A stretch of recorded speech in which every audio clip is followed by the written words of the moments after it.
All right. Hello, hello. Let me know if you can hear me. I'm looking at the chat. Um, let's see. Is there sound? I know. Sorry. Can you hear me? Okay, you can hear me now. Yet again, I don't know what it is with me in this app, but we sometimes just have a few technical difficulties, me and good old AMP, but figured it out. And it's funny. It seems to be a different thing every time. And this was the classic restart the phone situation. Um, Maybe it's time for me to get a new phone. I have a phone from 2019, and I'm just very much the type of person that if it's not broken, and even if it is broken, if it can still function and if I can still find a way to make it work, I just don't replace things. A perfect example is I have a little toaster and the handle's broken off of it, but I have a specific um, utensil that it fits perfectly into the little groove of the toaster, and so I can still turn the knob with this little like cooking utensil to start my little toaster oven every day to make my sourdough toast.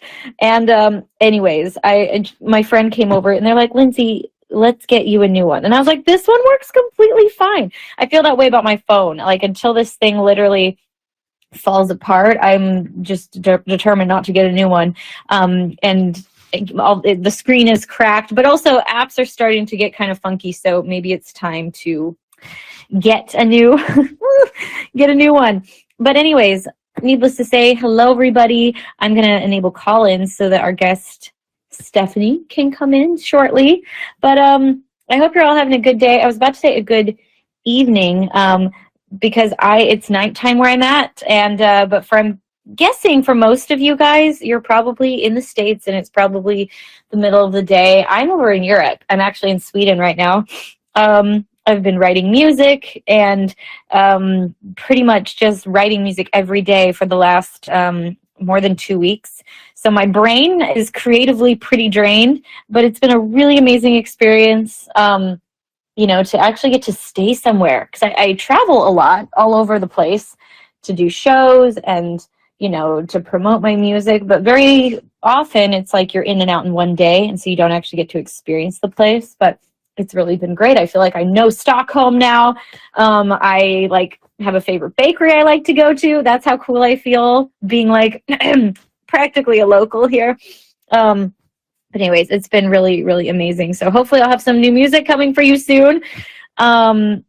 And also, if anybody happened to see, I announced a tour today. That's right. I'm going on tour this summer with Walk Off the Earth. They are an amazing band. They are some of my partners in crime from the good old YouTube days. So it's going to be super fun to tour with them. They're amazing. And anyways, I hope you guys saw that and that you're excited to come, check out the show on the road. Anyways, let's see, I think Stephanie might be here. Okay, so today my guest is Stephanie Poetri, and she is an amazing singer-songwriter, and just like her name says, she is just such a genius with words. Her voice has such a beautiful, soft texture to it. Her music is beautiful and soothing, and she has had some extremely viral moments in the last few years, taking the world by storm with her music. So I'm going to be inviting Stephanie in, and I'm so excited to get to chat with her today. So you guys are in for a real treat, because we'll be playing some of her music later, and she's incredible. So hi, Stephanie. By the way, you need to unmute yourself before I'll be able to hear you. But how are you doing? Hi, I'm good. How are you? I'm good. What's going on? Where are you at right now? What you doing? Yeah, I am currently in Los Angeles. So far Nice. from you. Yes.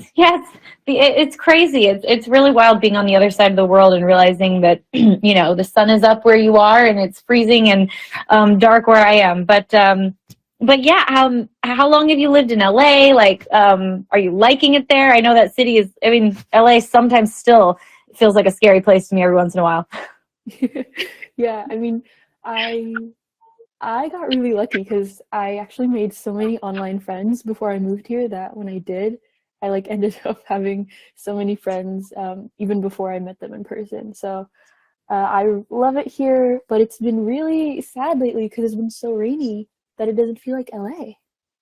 I know it was pretty rainy before I left, and I cannot believe that it's still like that.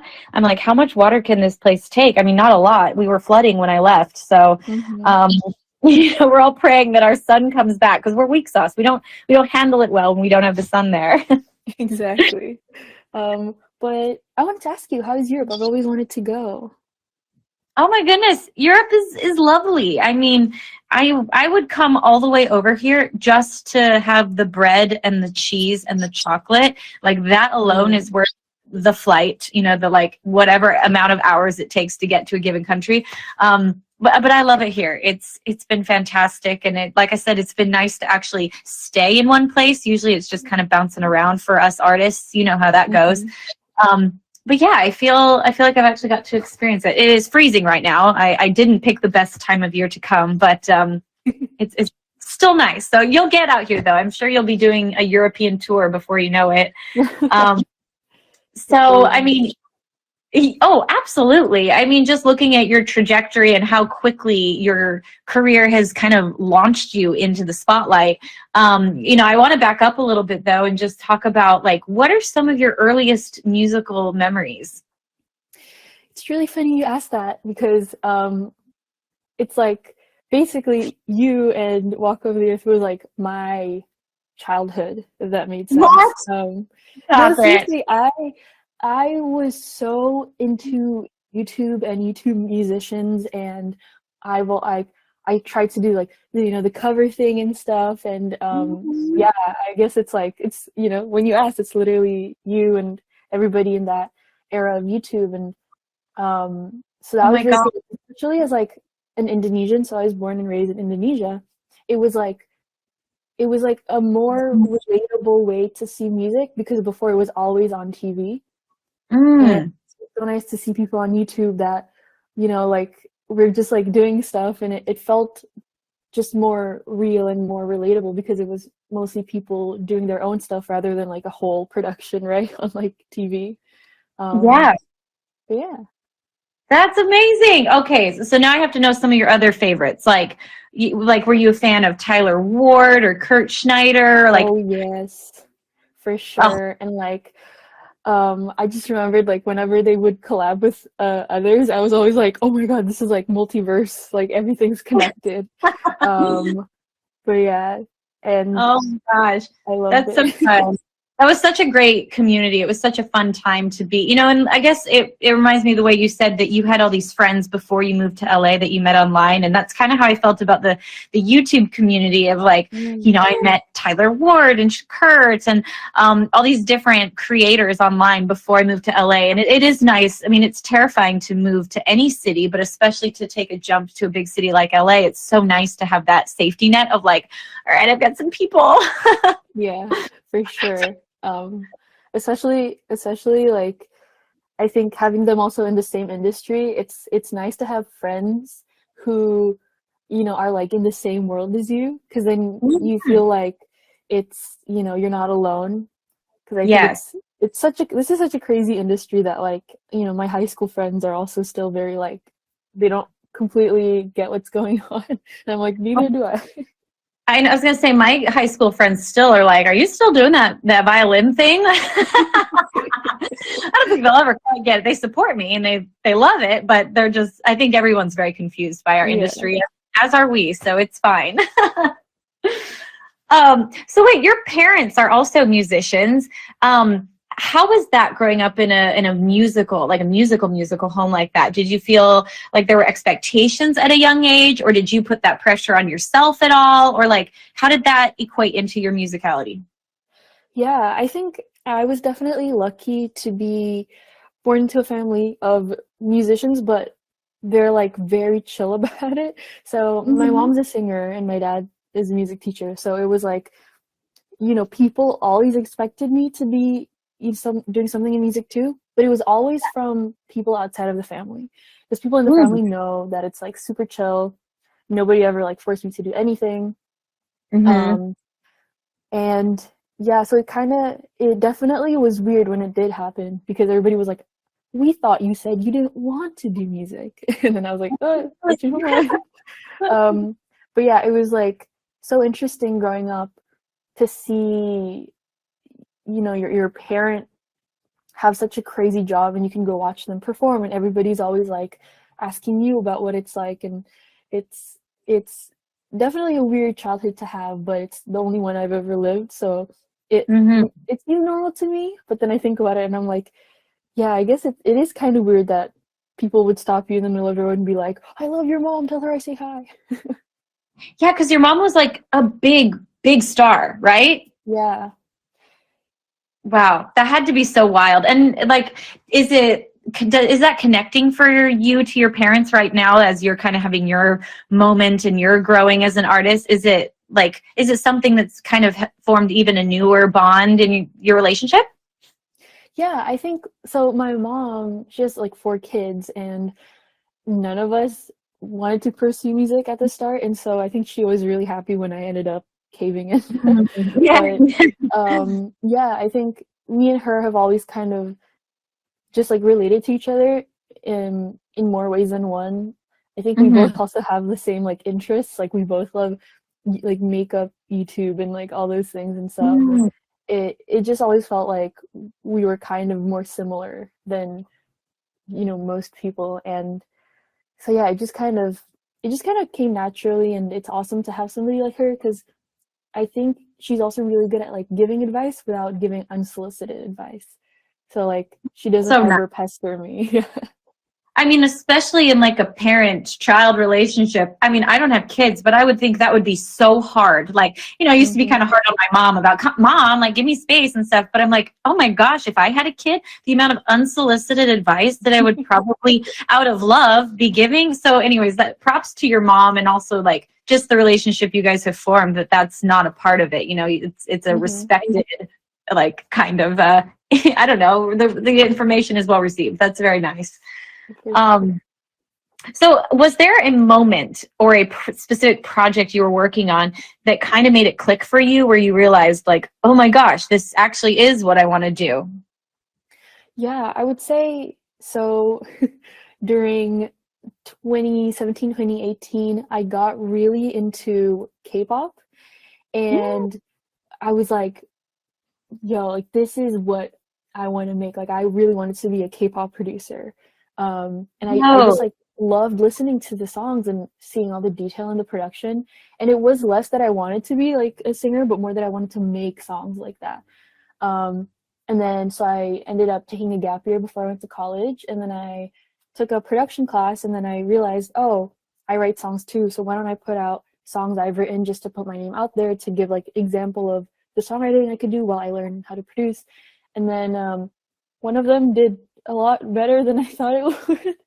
And then Mm. I ended up just kind of starting my career through there. But, you know, I think I was always a little bit scared as well to say I wanted to be a singer because I was always scared of having unrealistic dreams. And Mm. in my head, I'm like, what are the chances that I could ever be successful without having to solely depend on my mom's help? And I Yeah. think I found a great way to be able to use that to help me, like to use the privilege I have from being her daughter, but also finding my own way here in the US where I kind of have to figure everything out myself. Yeah. That's so crazy. So wait, do you produce your own stuff? Is that what you're saying to me? Oh no, so I will say like I'm trying to learn how to produce the stuff I make, but everything I do is so organic. It's like there's mostly real instruments, and so I love working with producers who can play a lot of instruments. And so Mm. that's something I'm still learning. I'm a lot more comfortable with like electronic based music. Yeah. But that's not something I put out myself, so I'm still trying to maneuver that whole situation, but we will figure it out in the future. I mean, just the ability to like make your own little demos is a huge thing, like that's a Yeah. huge advantage that I think is so cool that so many, younger artists kind of have to develop. And so like that's really cool that you did kind of take that side door approach as you figured out that you wanted to be an artist. And I like that you were just saying that, for a while you were kind of afraid to pursue music because I don't know exactly how you put it, but just like, what if I fail, and, Yeah. there was a lot of expectations that would probably naturally be on you. since your mom was like a huge star, and you know, that thought of like, well, what if I fail? So how did you get over that? Because I saw a couple people in the chat that were really relating to that, like, oh gosh, yeah, it's so scary to chase your dreams. And you know, so do you have any advice for like for them, or what you would tell your past self? Yeah, I think I would say, like, this is so corny, but I kind of love it. It's like aim for the moon, because even if you know, fall, you still fall amongst the stars. And that's kind of like the truth of it, where, you know, stopping yourself from wanting to dream big is just like stopping yourself from experiencing so many new things that you could have enjoyed. Because even if your dream is to, for example, be, you know, like the biggest star in the world, like at the end of the day, you could find some new hobbies from there. You could find that you love writing for other people. You could love that you love being in the background and like helping music videos and sets. And I think, you know, I think having a huge passion that you also believe yourself in will always make you find new things that you could be good at. So I would say, especially to my past self, like, if other people believe in you, like, you should try to believe in yourself too, because I think that was almost a thing where everybody was like telling me I could do it, and then I was like, no, you guys are you guys are naive. But and then I realized I was the naive one. Yeah. No, I think that's such a beautiful quote. And you know, a mentor of mine, she always says, hey, if not that, then something better. You know, like whenever I would tell her like my dreams or my ambitions.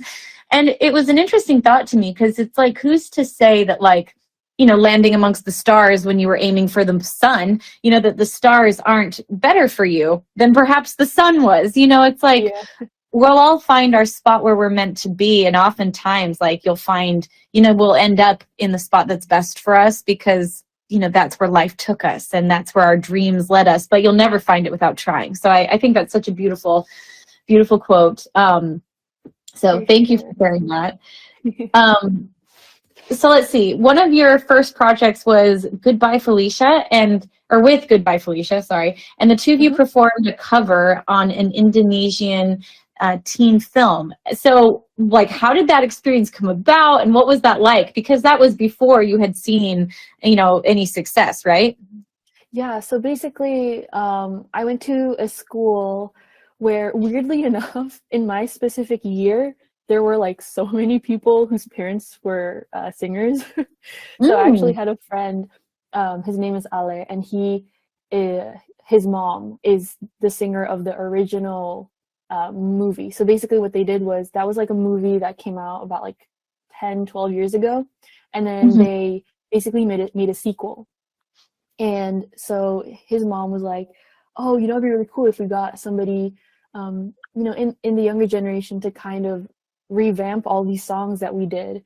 And so for that specific song, because her son, my friend, is also a producer at the time, like he was learning how to produce, he ended up wanting to produce it, and then he asked me if I wanted to sing on it, because we were already friends and in the same grade.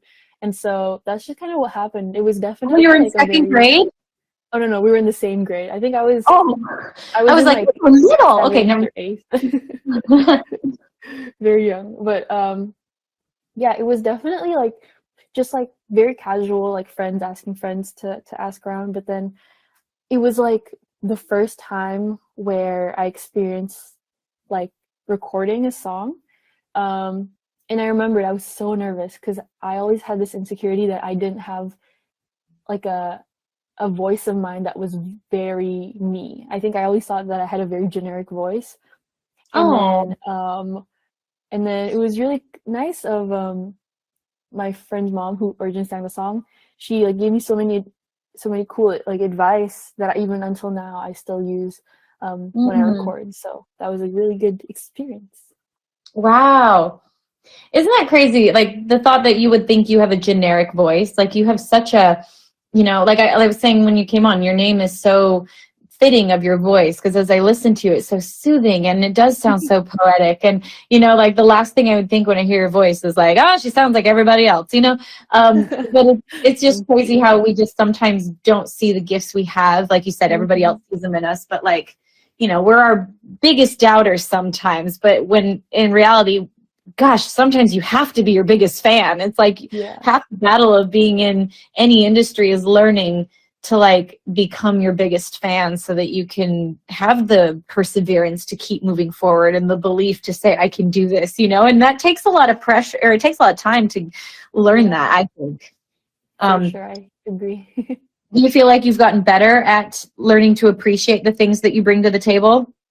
I think so, and I've also like found that you also can add flavor to your voice. It's like I always thought you were born with what you're supposed to sound like for the rest of your life, and then Mm. like some people develop a cadence that they can control themselves, and I think that was what I definitely learned to utilize more.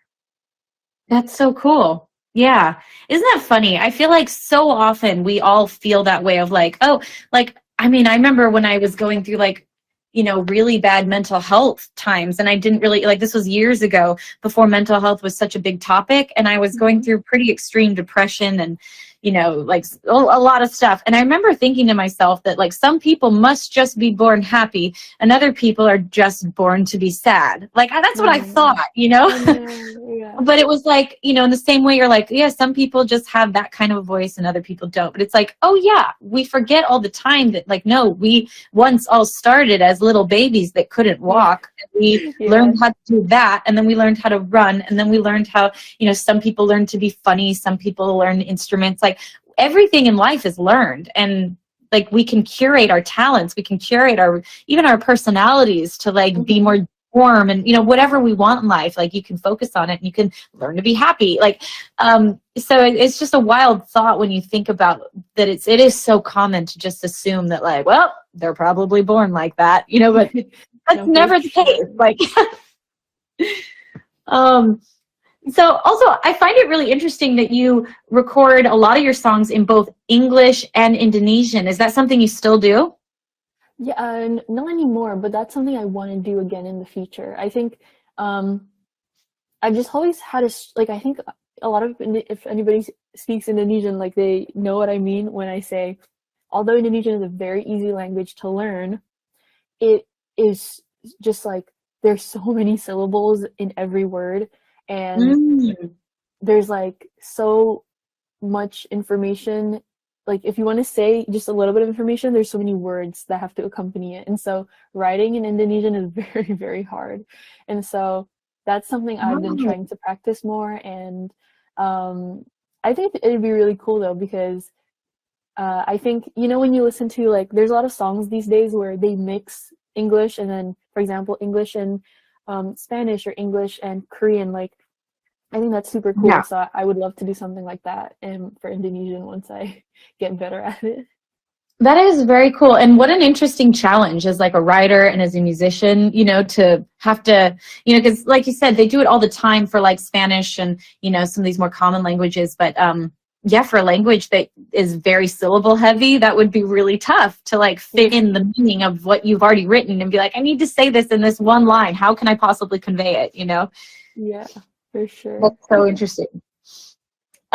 So you had a major breakthrough with your song "I Love You 3000," and I'm curious. It apparently was inspired partially by a line from the Marvel movie Endgame, which I Hmm. love that movie. But I'm like, am I missing? Like, should I know how this relates to the song? And would you please elaborate? Because, like I said, I love that film. It made me cry. It makes me cry every time I watch it.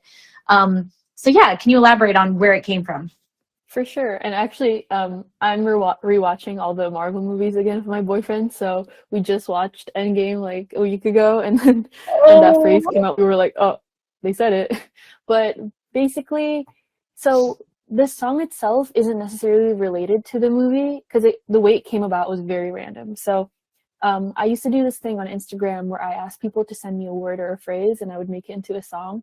And it was just like my way of practicing songwriting and kind of like having some fun with my followers. And mm-hmm. then I did one that was like a week after Avengers Endgame came out, and so a lot of people asked for "I Love You 3000," and then I just made the most random like chorus. Um, and I was like, oh, thousand and husband kind of rhymes, and so I made this whole thing about like because "I Love You 3000" is pretty much like a phrase they used to say how much they love someone. And so it was like, you know, just like kind of relating to that. And then I posted a story, and then the next day when I woke up, like, I don't know how, but I guess my story like was sent around, and a lot of people asked me to finish the song. And then so Mm. I just kind of went with that whole vibe of um like using that phrase almost as like a new way to say I love you. But then I also remembered that the whole thing with the movies were like, do not spoil Endgame, because it was, you know, there was such a huge spoiler in that movie that everybody was like, don't spoil it, don't spoil it. And so I kind of used that as inspiration to talk about how like, so the story of I Love You 3000 is actually about like a couple who the girl can kind of tell the guy's gonna propose, but she's like, but like, don't be too obvious, like, don't spoil the surprise. Like, I want the proposal to be perfect. But then Mm. she ends up like spoiling it herself because she's like overthinking it and like always trying to think that every date is like him gonna propose. So that was kind of the like jokey story that I ended up taking. Yeah. And yeah, I just didn't take it too seriously because it was like a random song I did on Instagram. I had no label. I didn't have like a team or anything, so I just put it out, and then I shot the music video with my phone because I thought it'd be like fun and goofy to just kind of like DIY everything. And then Yeah. yeah, so that's kind of what happened. And it was really weird how it blew up because I had like one Instagram post being like, hey, remember that song? Yeah, I put it out.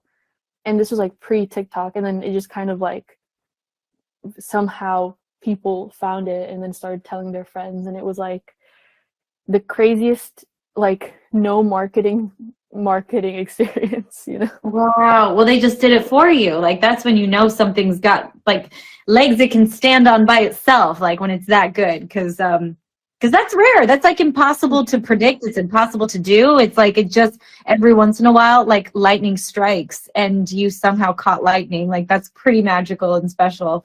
Um, I love that story. Was there, I always love asking if there was a moment when you realized, like, oh my gosh, I think this is a huge moment. Like, was there a definitive thing, or did you just kind of watch it gradually explode? So it was like a mix of things. I basically like the first 3 days it came out, it had like 8,000 views on YouTube. It was like not a lot, but like, you know, I was like, oh wow, like, you know, some people are checking this out. But then in a month it had 1 million views. And then I remembered Wow. I had there were like some Indonesian actors and like famous people that I like was a fan of who like posted it on their story and was like, yo, this song is so cool, just by an Indonesian. And then so that's kind of how it blew up. And then in 2 weeks it had like 10 million. And then that's when I was like, Wow. oh, but in my head I was like, oh, it's like going big in Indonesia, right? And then what was crazy was like 2 weeks after I got like a bunch of emails from labels in the US and like Mm. Genius interviews, stuff like that, that were all like Western based medias. And I was like, oh, I guess this song is doing well outside of Indonesia. And that was kind of when like I had a realization that um like this song might be more special than I thought, if that makes sense. Yeah, no, for sure. And I think it's gotten over like 425 million streams online collectively, which is crazy. For like you said, a song that there was no marketing behind, it just kind of, you know, it just happened. That's really, really cool. And I just want to back up for a second. So it sounds like you're a huge Marvel fan. Do you have a favorite Marvel movie?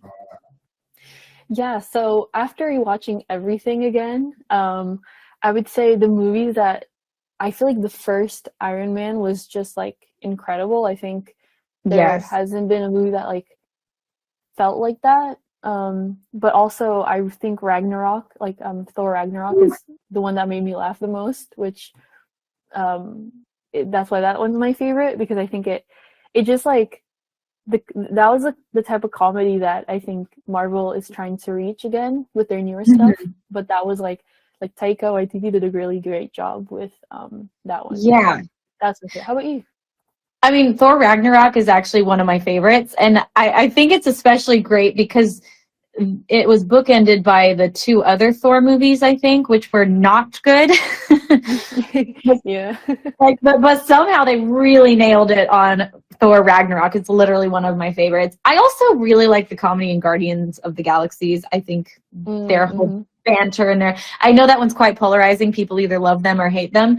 But yeah, I'm a big fan of them. But yeah, during the pandemic, actually, I watched all of the Marvel movies over again in order. And, so I just had that kind of experience like you're having with your boyfriend. Had he ever seen them before? Is that why you were rewatching them with him?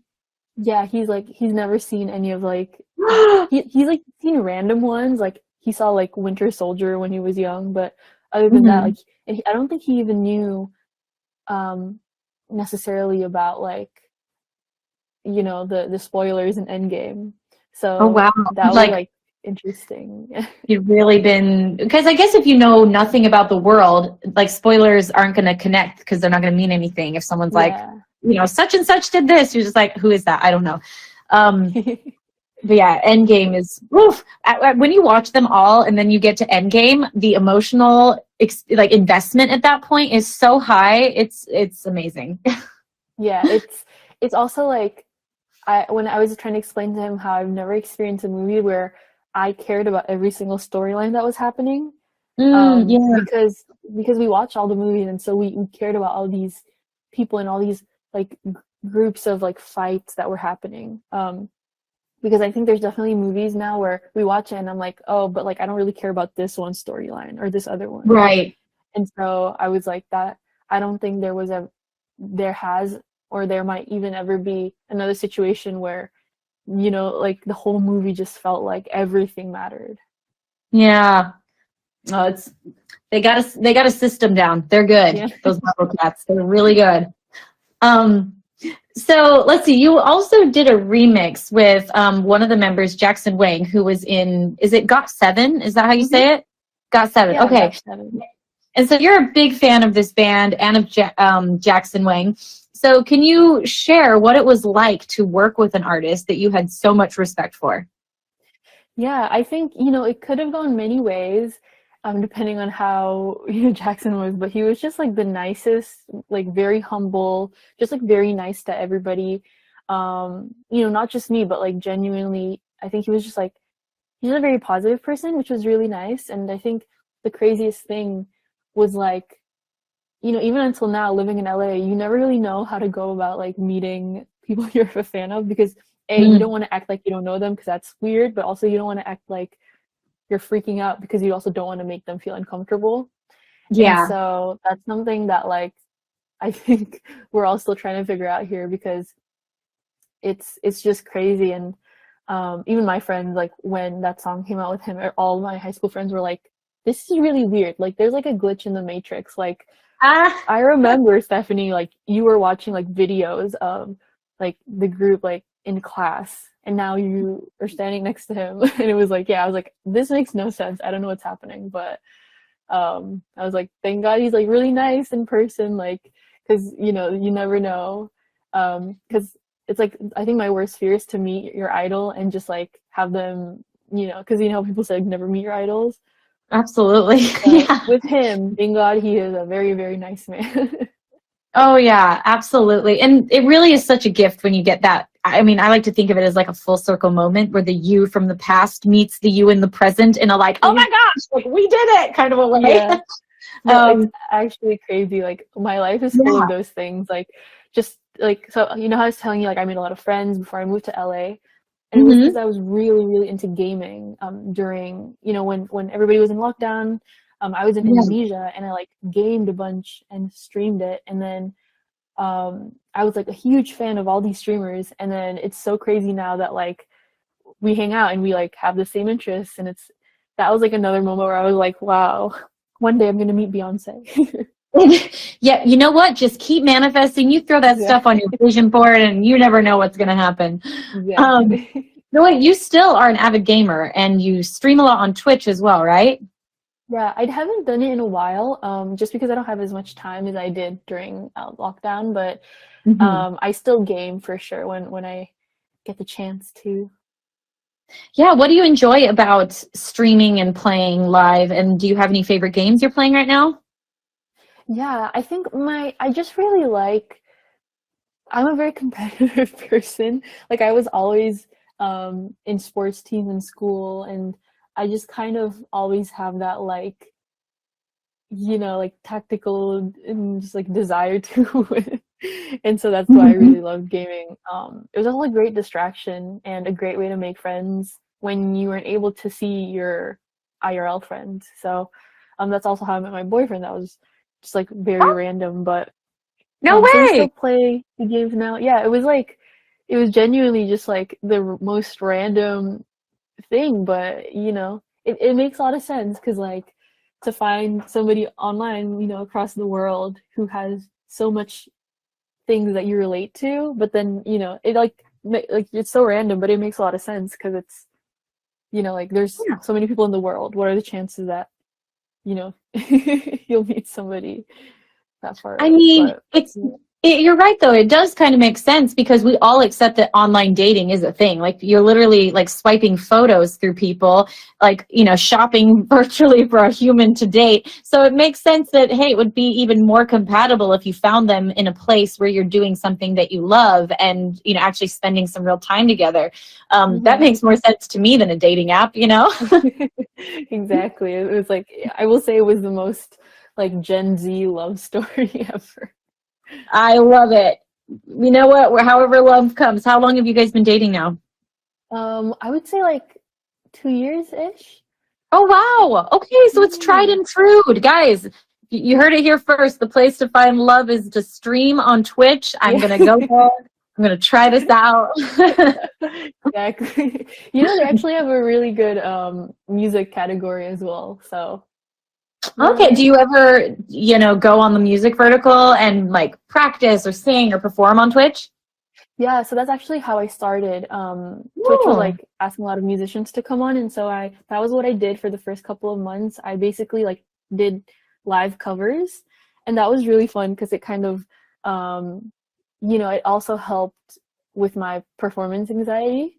yeah. Oh, But then I yeah. started getting into gaming, and then I just kind of ended up doing mostly that. But I had the occasional like music stream. Um, yeah. That's awesome.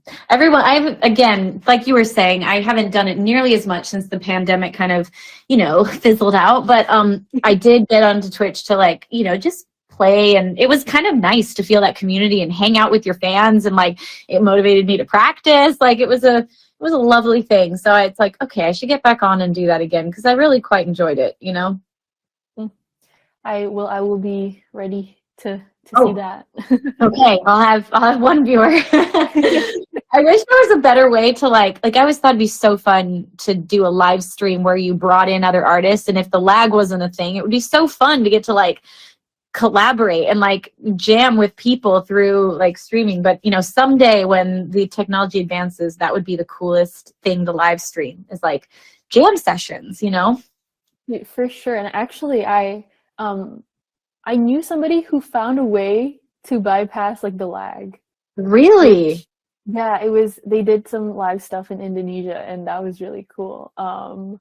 But yeah, I think that's almost like the future of Zoom Mhm. sessions because I think during lockdown, a lot of us were doing Zoom sessions. I don't know if you did any, Lindsay, but that was I sure so did. weird. Yeah, it was I like sure so the vibe was so off, and maybe in the future once um there's like better stuff for that, it'll be better. But Yeah, it yeah. was it was hard. I don't know. Actually, you wrote a whole EP during the pandemic. Did that come out of Zoom writing sessions, or did that come from like sessions you were doing by like you were writing by yourself, or like how did that come to be, and what was that like? Yeah, it was definitely like all like Zoom sessions, which is why I think with the EP that I wrote during that era, I like to say I was just like doing the best with what I was able to do because now I kind of see it as almost just like a random project I did. It definitely, I don't think it like represents the music I want to make and that I like, but Mhm. it was definitely like a great opportunity to still make music during that era. But yeah, I Yeah. was I was If anything, definitely it's a little bit probably sad. therapeutic for you. Like, I think we all were craving to create in some way, even if it wasn't maybe our best work. It was like, I just needed to make something sometimes. Very true. Yeah. Um, and it was called AM/PM, and I kind of liked the story behind why you called it that. So would you share with the viewers why you named it AM/PM? Yeah, so basically I just like was writing songs and they fit into one of either two categories, and I realized that one just felt like very morning, like you woke up, you want chillness, you want to just like kind of enjoy the vibes, and that was in the AM section, and then PM was like a lot darker, a little bit more angsty, I would say. And I think Mm-hmm. during lockdown, kind of the times just started to melt together, and so that was like a way that like wrote stuff to differentiate like the times of the day and how it made me feel, because I was kind of starting to lose that, like I forgot what it felt like Mm. to go out and to like go on dates and like feel that vibe, and so I just ended up Right? putting that in writing to hopefully spark that feeling again. Yeah, it's like maybe if I write about it, I'll be able to remember that there was a life outside of this. Like, Mm-hmm. It's was crazy. the pandemic pretty intense, like the lockdown situation in Indonesia? Yeah, it was pretty bad. I mean, but specifically, I took it very seriously because my mom is immunocompromised, and so I Oh. really did not like I did not leave the house unless it was like for work, or even if I did, I like I like tested, like once before I left and twice before I went in the house again. So I was just Hmm. like very scared, because I have somebody in the household that you know, that I knew Yeah. would be deeply affected by it. But yeah, so like once I got vaccinated, moved. I didn't even mean to move to the U.S. I actually was supposed to just go here to do like 1 month worth of work. But Uh-huh. then when I was supposed to go back, Indonesia went to lockdown again. And then I was Oh. like, I couldn't go home. And I was like, well, I guess we're moving here full time. Guess I'm stuck here. Well, and I guess Yeah. it worked out, you know? Yeah, it did. And then I ended up getting to go home last December. So, it's Mm. all a lot better now, which is really nice. Nice. So post lockdown, you've now released a new EP with 5 songs on it.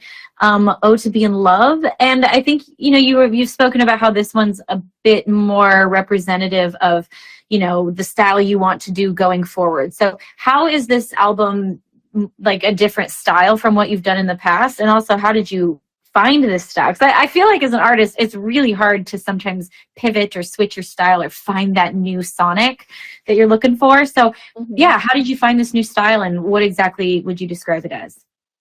Yeah, so basically, now that I able to do sessions and like work with people and collaborate and really figure out the kind of songs I wanted to make, I found that I love like very singer-songwritery type of music where it's like I'm telling a story and the production is very much like organic, and I love when it sounds like it's a movie. Like I love making songs that sound like a soundtrack.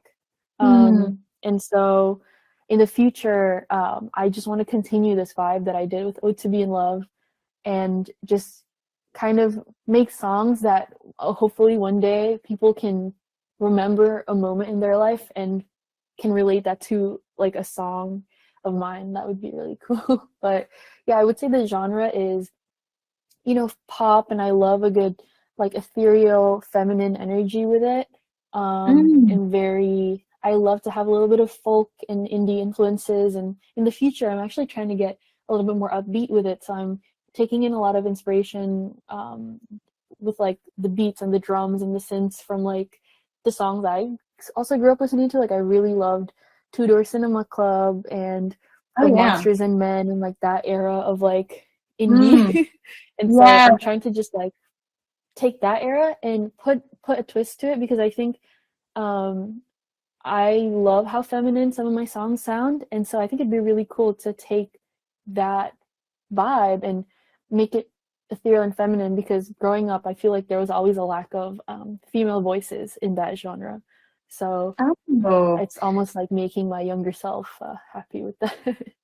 I love that. That can be like the progression, like especially as you're like finding the different parts of yourself. I mean, I think that's why we artists keep writing. It gets boring if you're not continuously finding slightly new parts of yourself in your music to share. And you know, and I love that. I love music that has contrast in it. Like a lot of my favorite artists, you know, like Evanescence was like, I mean, it's still one of my favorite bands, but especially growing up, like influenced my musical taste so much. And it was because I loved how this like powerful, strong, like soaring voice would go over these like intense, dark, like chords, you know? And so it's just like, so much contrast, you know, in a male dominated genre to hear this like woman herself. So I say, I can't wait to hear you do that because I think it could be so magical. Thank you. But yeah, now that you mentioned Evanescence, I could definitely see that, like, yeah, what you're saying in your music. So that's really cool. Yeah, we all draw from somewhere, you know? Exactly. So you've actually done quite a few collaborations, and you know, just a couple months ago, you released a song with Nash, which was your song "Bed and Breakfast," and then you also did "Bad Haircut" with Jake. How did these collaborations come about, and what was it like working with these artists? Yeah, so with Jake, that song "Bad Haircut" specifically was a song I wrote like in my room by myself, and when I wrote it, I was like, "Yo, like this is the best song I've ever written." Like until today, it's my favorite song I've done. It just felt very honest and very, just like the lyricism in it is like my favorite that I've done. And so when we did it, I was like, you know, I heard about Jake from his song "This Is What It Like." This is what falling in love feels like. Like that was doing really well, and I thought that his type of like songwriting was also some like very similar, and his voice is incredible. So I thought it'd be really cool to have him sing on the second verse, and then he actually, you know, like sent his verse a day later, so that was really cool. And then what? So you reached out to him and he's like, "Hey, what about this?" And he wrote the whole verse as well, like his own verse. So that's so cool. And by the way, he is so tall. Well, yeah, that was an issue when we were shooting the music video. Really? I had to stand on like boxes or else I was like below his like armpit. It was like yeah, he's like shockingly. I met him at a industry party a few weeks or I don't know, a month ago, whatever. And I remember just looking up at him, like my neck was so craned to like make eye contact, and I was like, oh my gosh, like he's got to be like what 6'5" or something. Yeah, he's definitely taller than most. But what's like funny is he's like a kid, you know, he's still so young. And so when I saw him, he was just like goofing around and, you know, running around at the shoot, and I was like, wow. That makes it fun. That makes it like kind of takes the pressure off of like, okay, I don't have to be cool, I don't have to be professional here. Like well, I want to listen to that song actually, since you say like it's one of, I love that you're like, this is one of my favorite songs, you know, you've ever written. So I realized I had to restart the show. So I'm going to find, like it lost my song list. So anyways, I'm pulling it up right now. Okay.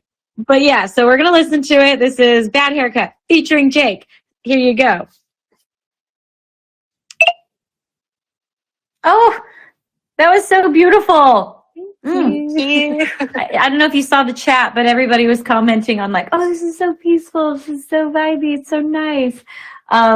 Yeah, that is so beautiful. And I think it's really cool that you got to collaborate with, you know, Jake, because he really does have like a fitting voice for your style as well. You know, your guys' voice blends so nice. I was very lucky. Okay, so now tell me about Breakfast in Bed. You did that with Nash. How did that come about? What was that like? Yeah, that one was just like I came to I was just supposed to do a session with him. I think we were just gonna write a song together, like for me. But then as we were writing, I realized we actually have very similar styles, and so I asked if he wanted to sing for the second verse, and he said yes. And it just kind of happened very naturally. And yeah, I think like I'm a sucker for like love songs, and I think he is too. So we just kind of ended up writing one. Yeah, it is always so nice when it happens in the room like that, because a lot of times, I mean, even kind of like the Jake story, it's like you have a song that you love and you've written, and then you're like, oh, but I need another collaborator. And sometimes it happens easily, and then other times it's actually quite a like making a puzzle. You're trying to find the right voice to fit the right moment of the right song, who, you know, someone who doesn't have a project they're working on or releasing, and it can sometimes be kind of tough. So it is always great when you're just writing a song with someone and you're like, and especially whenever I do songs with lyrics, I need a singer usually. And so it's great when I'm like, hey, I love the way your voice sounds. You sing it. You know, it's such a nice thing.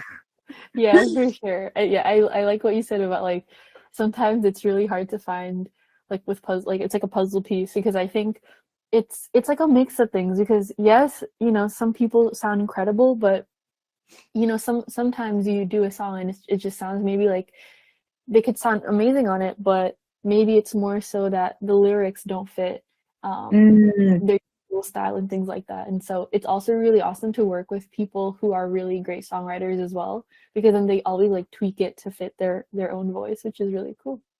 Yes, that is so true. Because just because someone has an amazing voice doesn't mean they're going to sound great or right for a certain cadence or a certain type of singing. And so, yeah, sometimes it's like, oh, we thought this would work, but it actually doesn't. Shoot. Yeah, true.